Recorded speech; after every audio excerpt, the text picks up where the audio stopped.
Hello student, कैसे हो आप लोग और कैसी चल रही है आप लोगों की तैयारी। इस वीडियो में स्टूडेंट क्लास 12 भूगोल का एक वायरल पेपर लेकर आया हूं 2026 के बोर्ड एग्जाम के लिए। जितने भी हमारे स्टूडेंट हैं इस बार 26 फरवरी को भूगोल का पेपर देने वाले हैं, उनके लिए आज का ये पेपर काफ़ी ज़्यादा इंपॉर्टेंट पेपर है।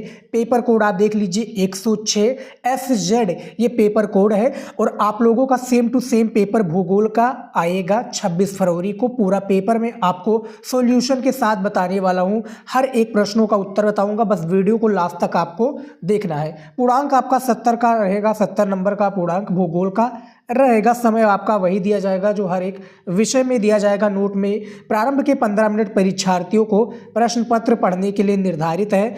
निर्देश में सबसे पहला कि सभी प्रश्न अनिवार्य है इस पेपर में। दूसरा पॉइंट है कि प्रश्न संख्या 1 से लेकर 8 तक बहुविकल्पीय प्रश्न है और प्रश्न संख्या 9 से 16 तक अति लघु उत्तरीय प्रश्न है, जिनका प्रत्येक उत्तर लगभग 20 शब्दों में आपको देना है। प्रश्न संख्या 17 से 22 तक आपको लघु उत्तरीय प्रश्न है, जिसका प्रत्येक यहाँ पर देखिए उत्तर 50 शब्दों में देना है और प्रश्न संख्या 23 तथा 24 विस्तृत उत्तरीय प्रश्न है, जिनका प्रत्येक उत्तर लगभग 150 शब्दों में दीजिए और प्रश्न संख्या 25 से 26 तक मानचित्र कार्य से संबंधित आपका प्रश्न रहेगा। तीसरा पॉइंट है कि सभी प्रश्नों के निर्धारित अंक उनके सम्मुख अंकित है। चौथा पॉइंट है कि उपयुक्त रेखा मानचित्रों एवं आरेखों द्वारा अपने उत्तरों की पुष्टि कीजिए। तो ये आप लोगों इस देखिए इसमें मानचित्र से रिलेटेड भी आपके प्रश्न रहेंगे। तो इस तरीके से पेपर रहेगा। शुरुआत में आपके 8 बहुविकल्पीय प्रश्न पूछे जाएंगे, तो जो कि आपकी बुक के ही होते हैं सारे प्रश्न। तो चलिए इन बहुविकल्पीय प्रश्नों के उत्तर को भी देखते हैं। सबसे पहला प्रश्न है बहुविकल्पीय का कि निम्नलिखित में मानव भूगोल के अध्ययन का प्रमुख उपागम नहीं है। तो जो प्रमुख उपागम नहीं है वो है प्रतीकात्मक उपागम, यानी पहले का आपका बी ऑप्शन बिल्कुल सही हो जाएगा पहले प्रश्न का। अगला प्रश्न दिया हुआ है बहुविकल्पीय प्रश्न का कि दूसरा कि निम्नलिखित महाद्वीपों में किसकी जनसंख्या का घनत्व सर्वाधिक है। तो यानी कौन सा वो जनसंख्या है जिसका घनत्व सर्वाधिक है, तो दूसरे का सी ऑप्शन आपका सही हो जाएगा, अफ्रीका हो जाएगा स्टूडेंट। यहाँ पर मैंने गूगल पर सर्च किया था तो वहाँ पर यूरोप दिखा रहा था। अब आप बताइए, देखिए बुक के हिसाब से अफ्रीका है, गूगल के हिसाब से यूरोप है। तो देखिए जनसंख्या का घनत्व सर्वाधिक ये बता रहा है, तो क्या यूरोप हो जाएगा या अफ्रीका, आप लोग कमेंट में जरूर बताइएगा। अगला प्रश्न है यहाँ पर देखिए दूसरे प्रश्न में आता कि सबसे अधिक जनसंख्या किस महाद्वीप में है, तो वो एशिया महाद्वीप हो जाएगा, याद रखिएगा। तीसरा है मलेशिया निम्न में से रोपण कृषि की किस फसल के लिए प्रसिद्ध है। तो देखिए रबर के लिए प्रसिद्ध है, सभी को पता होगा। 3 नंबर का सी ऑप्शन सही हो जाएगा, रबर आपका ऑप्शन सही हो जाएगा। 4 नंबर प्रश्न देखिए क्या दिया है कि वे काम जिनमें उच्च परिमाण और स्तर वाले अन्वेषण सम्मिलित होते हैं कहलाते हैं। तो वो क्या कहलाते हैं, वो आपके चतुर्थ क्रियाकलाप कहलाते हैं, यानी 4 नंबर का सी ऑप्शन बिल्कुल सही हो जाएगा। अब आ जाइए 5वें नंबर प्रश्न पर। देखिए 5वां नंबर प्रश्न क्या दिया कहा गया है या क्या कह रहा है कि दक्षिण अमेरिकी राष्ट्रों में से कौन सा एक ओपेक का सदस्य है। तो कौन सा एक ओपेक का सदस्य है, 5 नंबर का बी ऑप्शन सही हो जाएगा, वेनेजुएला हो जाएगा आपका राइट आंसर, यानी 5वें का बी ऑप्शन बिल्कुल सही हो जाएगा। ओपेक हम इस तरीके से ओपेक जानते हैं, याद रखिएगा ओपेक, ये देखिए OPEC, ठीक है। 5 का आपका बी ऑप्शन सही हो जाएगा। अब आ जाइए 6 नंबर प्रश्न पर कि सन 2011 की जनगणना के अनुसार निम्नलिखित में से किस राज्य में नगरीय जनसंख्या का अनुपात सर्वाधिक है। तो इन चारों में से बताना कि किस राज्य में जो नगरीय जनसंख्या का अनुपात है वो सर्वाधिक है। तो 6 नंबर का डी ऑप्शन सही हो जाएगा, गोवा हो जाएगा आपका सही ऑप्शन। 7वां नंबर प्रश्न है कि निम्नलिखित में कौन नगरीकरण की समस्या नहीं है, यानी इन चारों में से नगरीकरण यानी शहर की समस्या नहीं है, तो विस्तृत कृषि हो जाएगा स्टूडेंट, यानी 7वें का आपका बी ऑप्शन बिल्कुल सही हो जाएगा। विस्तृत कृषि जो कि वहाँ पर देखिए ग्रामीण इलाकों में कृषि विस्तृत कृषि होती है, कई प्रकार की कृषि, तो मिश्रित कृषि भी होती है, लेकिन जो शहर में है कृषि वगैरह बहुत कम होती है लेकिन बहुत कम होती है। 8वां प्रश्न देखिए कि निम्नलिखित में से कौन सा एक स्थलबद्ध प्रोताक्षय है। तो वो आपका विशाखापट्टनम हो जाएगा, ठीक है स्टूडेंट। एक प्रकार से कहते हैं ना बंदरगाह, वो तो 8 नंबर का ए ऑप्शन सही हो जाएगा। तो टोटल 8 बहुविकल्पीय प्रश्न था और पेपर में इसी तरीके से ये सारे प्रश्न दिए जाएंगे। अब आ जाइए आप अति लघु उत्तरीय प्रश्न पर। अति लघु उत्तरीय प्रश्न काफ़ी ज़्यादा इंपॉर्टेंट प्रश्न है स्टूडेंट और ये पेपर में भी आते हैं। हर एक प्रश्न आपको दिया जाएगा, जब आप प्रश्न के उत्तर दोगे तब 2 नंबर दिया जाएगा। 8 प्रश्न इसमें भी हैं, तो चलिए एक एक करके सारे प्रश्न का उत्तर देख लेते हैं। 9 नंबर प्रश्न देखिए क्या दिया है कि उपग्रह संचार से आप क्या समझते हैं। तो उपग्रह संचार से आप क्या समझते हैं ये बताइए। इसका उत्तर देखिए, उपग्रह संचार के अन्य साधनों जैसे इंटरनेट, आकाशवाणी एवं दूरदर्शन तथा टेलीफोन सेवाओं का भी नियमन किया जाता है।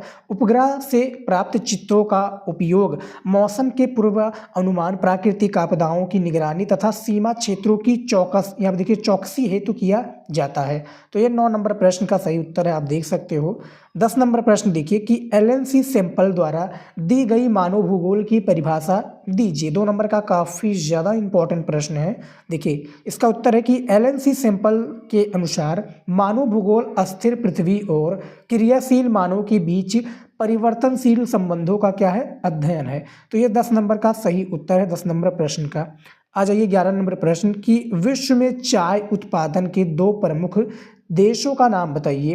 तो विश्व में चाय उत्पादन के 2 प्रमुख देशों का नाम बताना है। इसका उत्तर देखिए, भारत एवं इंडोनेशिया हो जाएगा, जो कि चाय उत्पादन का सबसे बड़ा देश है। भारत में देखिए असम में सबसे अधिक चाय का उत्पादन किया जाता है। इंडोनेशिया ये देश है, इंडोनेशिया में भी कहीं पर किया जाता होगा। तो 11 नंबर प्रश्न का भी आपने उत्तर देख लिया। 12 नंबर प्रश्न है कि जनसंख्या वृद्धि पर नियंत्रण के 2 उपाय बताइए। ठीक है, 2 नंबर का प्रश्न है। इसका उत्तर है, सबसे पहला है लड़के लड़कियों की विवाह की न्यूनतम आयु सीमा को बढ़ाना। दूसरा है परिवार संबंधी कार्यक्रमों का प्रचार प्रसार करना। ये जनसंख्या वृद्धि को नियंत्रण के 2 उपाय बता रहे हैं। अब आ जाइए 13 नंबर प्रश्न पर कि गुच्छित बस्तियों को परिभाषित कीजिए। ठीक है, 2 नंबर का प्रश्न है। इसका उत्तर देखिए, गुच्छित बस्तियों का संघन या सामूहिक बस्ती भी कहा जाता है। ये एकल बस्तियां होती हैं, अर्थात इनमें मकान अथवा घर पास पास सटे हुए एक संस्थित पर बसे या विस्तारित होते हैं। इन बस्तियों में घरों की 2 कतारों को सकड़ी, तंग तथा टेढ़ी मेढ़ी गलियां अलग करती हैं। गुच्छित बस्तियों का अर्थ यही है। ये देख सकते हो आप उत्तर। ज़्यादा जानकारी के लिए स्टूडेंट आप लोग वीडियो को रोक लीजिए, फिर इसके उत्तर को देख लीजिए। ठीक है, आप लोग आराम से देखिए समझना इंपॉर्टेंट है, ये आप याद रखिएगा। अब आ जाइए आप लोग अगले प्रश्न पर। 14 नंबर प्रश्न जो दिया हुआ है कि 4 तिलहनी फसलों का नाम बताइए। ठीक है, तिलहनी फसलों का नाम बताना। इसका उत्तर है, पहला है मूंगफली, दूसरा है सरसों, तीसरा है सोयाबीन तथा चौथा है सूरजमुखी। ये आपके 4 तिलहनी फसलों का नाम है। 15 नंबर प्रश्न देखिए कि अपरंपरागत ऊर्जा के किन्हीं 2 स्रोतों का उल्लेख कीजिए। ठीक है, इसके उत्तर देखिए, ऊर्जा के अपारंपरिक स्रोत असमपाय संसाधनों पर आधारित है। ऊर्जा के अपारंपरिक स्रोत में बायोगैस, जैव पदार्थ, सौर ऊर्जा, पवन ऊर्जा, लघु जल विद्युत परियोजनाएं, सौर वोल्टाइक ऊर्जा और औद्योगिक कूड़ा करकट आदि प्रमुख हैं। आदि क्या है, प्रमुख हैं। तो ये 15 नंबर प्रश्न का उत्तर है। 16 नंबर प्रश्न देखिए कि भारत के उन 2 प्राचीन स्थलों के नाम बताइए जहां पर पक्की सड़कों के अवशेष प्राप्त हुए।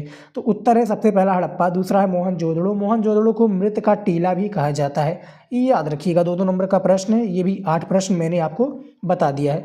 अब देखिए लघु उत्तरीय प्रश्न का भी उत्तर मैं आपको बताऊंगा, और इसका भी आप लोगों को बाकायदा प्रश्न मिलेगा और इसका भी उत्तर आपको देखने को मिलेगा। काफ़ी ज़्यादा इंपॉर्टेंट ये आपका पूरा पेपर है भूगोल का। 70 में आपको स्टूडेंट 70 लेकर आना है, तो ये पूरा पेपर को सॉल्व करना है, वीडियो को शेयर करना है आप सभी को। अब आ जाइए 17 नंबर प्रश्न पर कि मानव भूगोल की प्रकृति एवं विषय क्षेत्र का वर्णन कीजिए। काफ़ी इंपॉर्टेंट प्रश्न है और ये बार बार आपका प्रश्न बोर्ड एग्जाम में आता है। इसका उत्तर देख लेते हैं। देखिए इसका उत्तर है दिया हुआ कि प्रसिद्ध भूगोलवेत्ता जीन ब्रून्स के अनुसार जिस प्रकार अर्थशास्त्र का संबंध कीमतों से, भूगर्भ शास्त्र का संबंध चट्टानों से, वनस्पति शास्त्र का संबंध पौधों से, मानवाचार विज्ञान का संबंध जातियों से तथा इतिहास का संबंध समय से है, उसी प्रकार भूगोल का संबंध केंद्र बिंदु स्थान से है। जिसमें कहाँ, वे, क्यों जैसे महत्वपूर्ण प्रश्नों के उत्तर देने का प्रयास किया जाता है। पृथ्वी पर जो भी मानव निर्मित दृश्य दिखाई देते हैं उन सब का अध्ययन मानव भूगोल के अंतर्गत आता है। उसके बाद में देखिए, अतः विषय की प्रकृति में मानवीय क्रियाकलाप केंद्रीय बिंदु है। मानवीय क्रियाकलापों का विकास कहाँ, कब व कैसे हुआ आदि प्रश्नों को भौगोलिक दृष्टिकोण से प्रस्तुत करना ही मानव भूगोल की प्रकृति को दर्शाता है। तो ये जो आपका प्रश्न पूछा गया था स्टूडेंट कि मानव भूगोल के प्रकृति का विषय क्षेत्र का वर्णन कीजिए, ये इसके प्रश्न का उत्तर है, देख सकते हो। 4 नंबर आपको भूगोल में इस प्रश्न के उत्तर के लिए दिया जाएगा। 18 नंबर प्रश्न दिया है कि जनसंख्या घनत्व के प्रकारों का यानी प्रमुख प्रकारों का वर्णन कीजिए। ठीक है, जनसंख्या घनत्व के जो प्रमुख प्रकारों का वर्णन करना है, 4 नंबर का प्रश्न है। इसका उत्तर देखिए, जनसंख्या घनत्व के निम्नलिखित 4 प्रकार होते हैं। सबसे पहला है गणितीय घनत्व।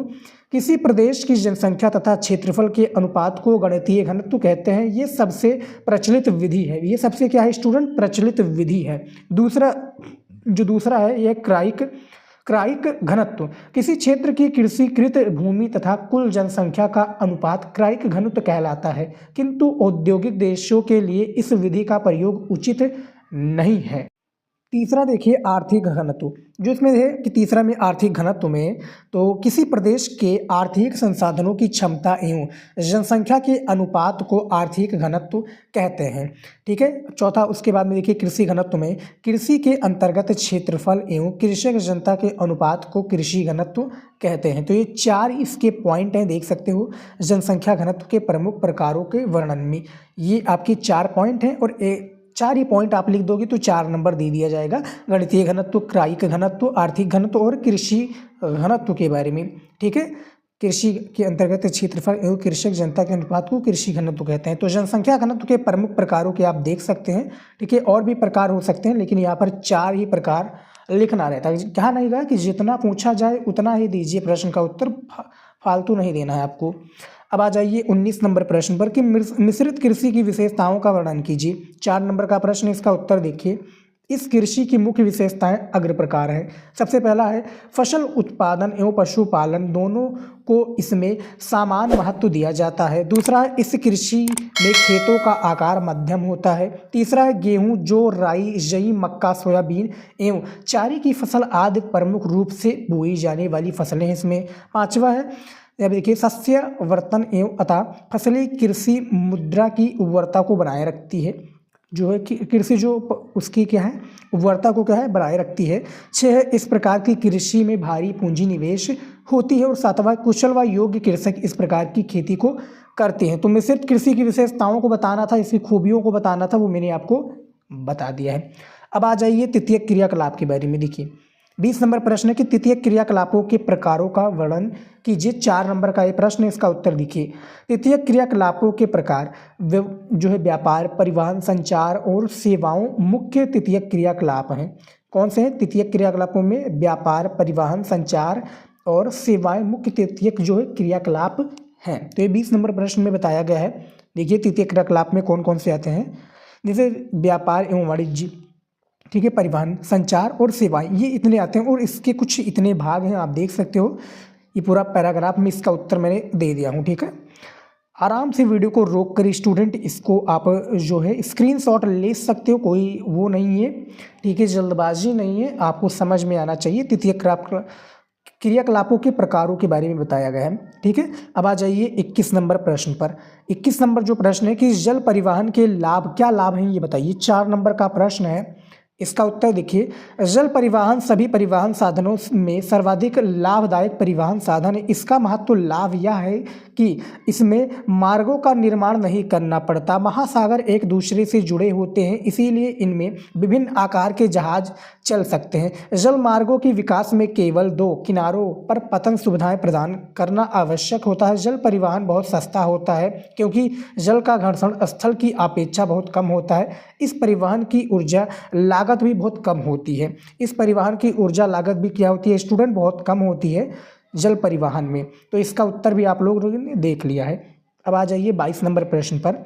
दिया है कि पाइपलाइन के लाभ व हानियां बताइए। ठीक है, तो मैं हर एक प्रश्नों का उत्तर बताऊंगा स्टूडेंट। ठीक है, सारे प्रश्न का उत्तर बताऊंगा, बस आप लोग वीडियो को लाइक और प्लीज़ चैनल को सब्सक्राइब कर लीजिएगा इसी तरीके से और भी वीडियो पाने के लिए। तो पाइपलाइन के लाभ व हानियां बताना है। 4 नंबर इसमें आपको दिया जाएगा। देखिए उत्तर है पाइपलाइन के लाभ। पाइपलाइन परिवहन के निम्नलिखित लाभ हैं। सबसे पहला है अन्य साधनों की अपेक्षा इनके संचालन एवं रखरखाव की लागत भी कम होती है। दूसरा है ये उबड़ खाबड़ भू प्रदेशों के अलावा पानी के भीतर भी बिछाई जा सकती हैं। और तीसरा है इनमें जो है यहाँ पर देखिए इनमें ऊर्जा, इनमें जो है यहाँ रुक जाइए, हाँ ये देखिए, इनमें ऊर्जा की खपत कम होती है जिससे पर्यावरण को हानि नहीं पहुंचती। अब पाइपलाइन की हानियां भी देख लेते हैं। पाइपलाइन की परिवहन की निम्नलिखित हानियां हैं। सबसे पहला है विकासशील देशों में पाइपलाइन नेटवर्क का निर्माण करना प्रतिबंधात्मक रूप से खर्चीला होता है। दूसरा है इनको एक बार बिछाने के बाद उनकी क्षमता में वृद्धि नहीं की जा सकती। और तीसरा है इसको प्रायः सुरक्षा संबंधी खतरों का सामना करना पड़ता है। तो पाइपलाइन के लाभ क्या क्या है? देखिए, पाइपलाइन के द्वारा ही जो इंटरनेट के केबल वगैरह बिछाए गए हैं समुद्र में, तो इसके कई सारे लाभ हैं, इसके कई सारे हानि हैं। ठीक है, तो 22 नंबर प्रश्न का उत्तर आप लोगों ने देख लिया है। अब आ जाइए दीर्घ उत्तरीय प्रश्न पर। ठीक है, दीर्घ उत्तरीय प्रश्न पर आ जाते हैं। दीर्घ उत्तरीय प्रश्नों का भी मैंने उत्तर बाकायदा बताया हूँ। चलिए देख लेते हैं दीर्घ उत्तरीय प्रश्न के उत्तर को भी। जैसे 23 नंबर प्रश्न है कि भारत में नगरीकरण को समझाइए। नगरों के या देखिए परिकार्यात्मक वर्गीकरण का जो है वर्गीकरण का वर्णन कीजिए। 4-2-6 नंबर का रहेगा। अथवा करके दिया कि मानव भूगोल की विभिन्न शाखाओं का वर्णन कीजिए। तो यहाँ पर देखिए मैं उत्तर भी बताया हूँ, जैसे कि अथवा करके जो प्रश्न का उत्तर है ये मैं देने वाला हूँ कि मानव भूगोल की विभिन्न शाखाओं का वर्णन कीजिए। आपका ये प्रश्न, इसका उत्तर देखिए कि मानव की आर्थिक और सांस्कृतिक क्रियाओं का अध्ययन करने वाला शास्त्र मानव भूगोल कहलाता है। मानव भूगोल की प्रमुख शाखाएं निम्नलिखित हैं। सबसे पहला है आर्थिक भूगोल। देखिए, आर्थिक भूगोल में है कि आर्थिक भूगोल मानव भूगोल की एक महत्वपूर्ण शाखा है। मनुष्य अपने जीवन यापन के लिए प्रकृति का दोहन करता है। मनुष्य अपने जीवन यापन के लिए जो प्राथमिक तथा द्वितीयक व्यवसाय अपनाता है उन सभी का विवरण आर्थिक भूगोल है। उन सभी का विवरण कौन है भैया? आर्थिक भूगोल है। दूसरा है सांस्कृतिक भूगोल। सांस्कृतिक मानव जीवन का आवश्यक और अभिन्न अंग है। जिस विज्ञान में किसी क्षेत्र के सांस्कृतिक प्रतिरूपों, रीति रिवाजों, धार्मिक विश्वासों तथा परंपराओं का अध्ययन किया जाता है, मानव विज्ञान भी सांस्कृतिक भूगोल का ही या देखिए का ही एक जो है पर शाखा है। तो ये आप लोगों ने देख लिया दूसरा में की परशाखा है। दूसरे में ये मैंने आपको बता दिया सांस्कृतिक भूगोल में। अब आ जाइए जनसंख्या भूगोल में तीसरे नंबर पर। इस जनसंख्या भूगोल में भूतल के जनसांख्यिकीय पक्ष, जनसंख्या वितरण, घनत्व, वृद्धि दर, लिंग अनुपात, साक्षरता तथा जनसंख्या वृद्धि से उत्पन्न समस्याओं का विवरण दिया जाता है। आवासीय भूगोल भी जनसंख्या भूगोल की प्रमुख शाखा है। तो ये 3 पॉइंट हो गया। चौथा पॉइंट देखिए सामाजिक भूगोल। सामाजिक भूगोल मानव भूगोल पर पड़ने वाले प्रभाव का अध्ययन करना सामाजिक भूगोल का मुख्य विषय है। पांचवा है राजनीतिक भूगोल।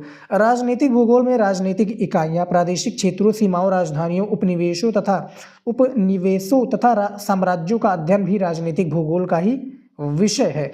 6 नंबर पर आप आ जाइए पारिस्थितिकी भूगोल। मनुष्य जिस प्राकृतिक एवं सांस्कृतिक पर्यावरण में रहता है वो उसकी पारिस्थितिकी कहलाता है। पारिस्थितिकी भूगोल में पर्यावरण एवं मानव के सह संबंधों एवं प्रभावों का अध्ययन किया जाता है। 7वां है ऐतिहासिक भूगोल।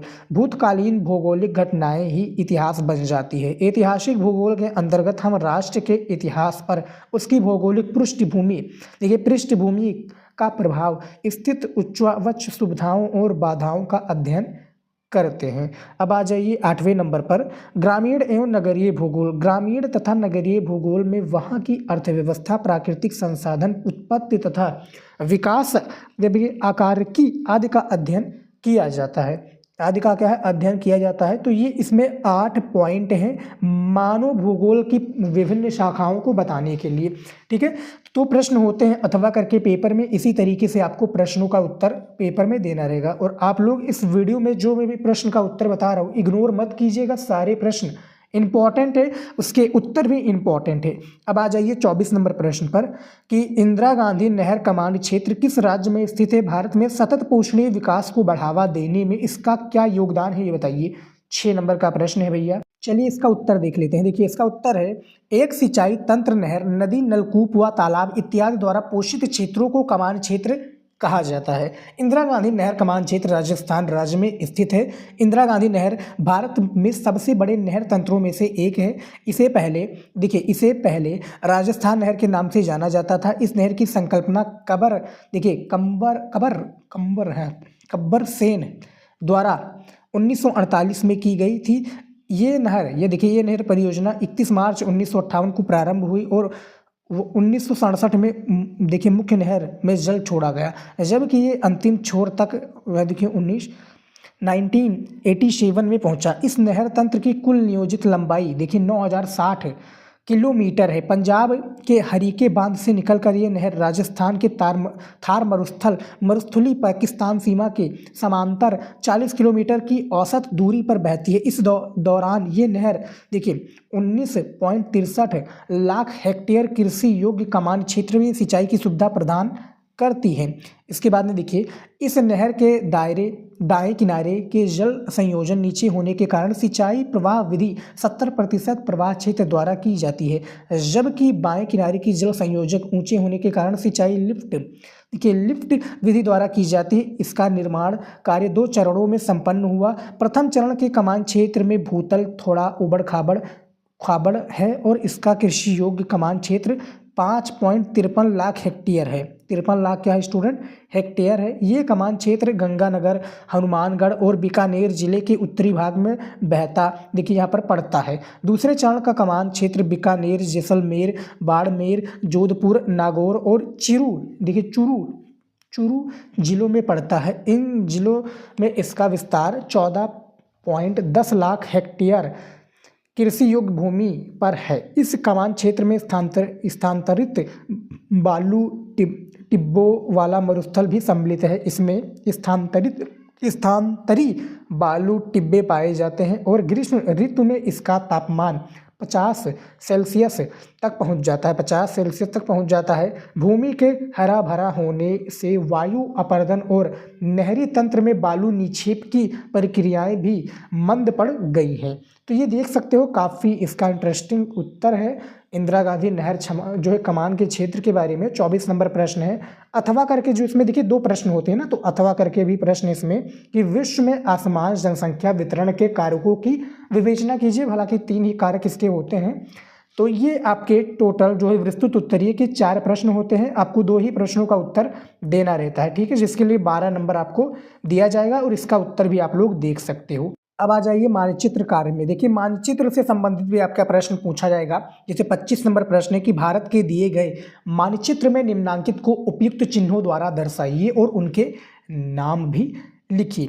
देखिए एक तो आपको इस तरीके से दिया जाएगा और एक होता है दृष्टिबाधित छात्र जो देख नहीं पाते, जिनके हाथ नहीं, तो वो प्रश्न का उत्तर देंगे, ठीक है। उनका पेपर कोई और दिलाने जाता है तो केवल प्रश्नों का उत्तर दे देंगे, तो इतना काफ़ी रहेगा, उनको दर्शाना नहीं रहता। लेकिन आप लोगों को दर्शाना है और आप लोगों को प्रश्नों का उत्तर बताना है, ठीक है। देखिए सबसे पहला है कि सबसे कम जनसंख्या वाला राज्य कौन सा है, भारत से रिलेटेड है। तो भारत का सबसे कम जनसंख्या वाला राज्य सिक्किम है, ठीक है, ये याद रखिएगा। दूसरा है सबसे अधिक साक्षरता वाला राज्य कौन सा है, तो केरल हो जाएगा। तीसरा है भारत में पेट्रोकेमिकल उद्योग का एक केंद्र कौन सा हो जाएगा, तो वडोदरा गुजरात हो जाएगा। राजस्थान का एक प्रमुख तांबा उत्पादक क्षेत्र कौन सा हो जाएगा, तो खेतड़ी हो जाएगा। और पांचवा यमुना नदी के किनारे बसा एक प्रमुख महानगर कौन सा हो जाएगा, तो आगरा हो जाएगा। अब आ जाइए 26 नंबर प्रश्न में कि विश्व के दिए गए रेखा मानचित्र में निम्नांकित को उपयुक्त चिन्हों के द्वारा दर्शाइए और उनके नाम भी लिखिए। देखिए विश्व यानी संसार वाली वर्ल्ड मैप से रिलेटेड है। तो इसमें सबसे पहला प्रश्न है कि एशिया में सबसे अधिक जनसंख्या वाला देश कौन सा है। पहले चीन हुआ करता था, अब हो गया है भारत, ठीक है। दूसरा है विश्व में चौथा सबसे अधिक जनसंख्या वाला देश, तो इंडोनेशिया हो जाएगा। 285 जो है मिलियन उसमें जनसंख्या है। जापान का राजधानी नगर टोक्यो हो जाएगा। दक्षिण अमेरिका की एक प्रमुख नदी जो कि चौथा प्रश्न है वो अमेजन नदी हो जाएगा। और पांचवा है विश्व का न्यूनतम जनसंख्या वाला महाद्वीप ओशिनिया हो जाएगा, ये याद रखिएगा, ठीक है। तो देखिए यहाँ पर आपका 10 नंबर का मानचित्र होता है, 5 जो है संसार का, 5 भारत का और 5 संसार का, दोनों में 10 यानी 5-5 नंबर का होता है। आपको 1 नंबर तब दिया जाएगा जब आप दर्शाओगे और कॉपी में इसका आंसर लिखोगे, ठीक है, तब आपको 1 नंबर मिलेगा। आधा नंबर दर्शाने के लिए मानचित्र में और आधा नंबर कॉपी में लिखने के लिए आपको 1 नंबर तब जाकर दिया जाएगा। तो इस तरीके से भारत और विश्व का रहेगा, यानी संसार का रहेगा। मैंने मानचित्र भरना वीडियो में बता दिया है, कैसे आपको भरना है मानचित्र, कोई और वीडियो में बताया है, देखिए इस वीडियो में नहीं बताया है। जब मैं लिखित वीडियो बनाऊंगा आप सभी के लिए, वो जल्द ही वीडियो आएगा, उसमें मैं आपको मानचित्र भरना भी डिटेल से समझा दूंगा। तो फिलहाल आप लोगों को करना क्या है स्टूडेंट, चैनल को सब्सक्राइब कर लेना है और फॉलो नहीं किए इंस्टाग्राम तो प्लीज़ फॉलो कर लीजिएगा। टेलीग्राम ज्वाइन कर लो, फ्री में PDF वगैरह प्रोवाइड करने के लिए। लाइक करना है वीडियो को, शेयर करना है और कॉमेंट करके बताइए अगला वीडियो भैया किस टॉपिक पर चाहिए, ठीक है। तो फिलहाल स्टूडेंट इस वीडियो में इतना ही था, मिलता है नेक्स्ट वीडियो में नए टॉपिक के साथ। जय हिंद।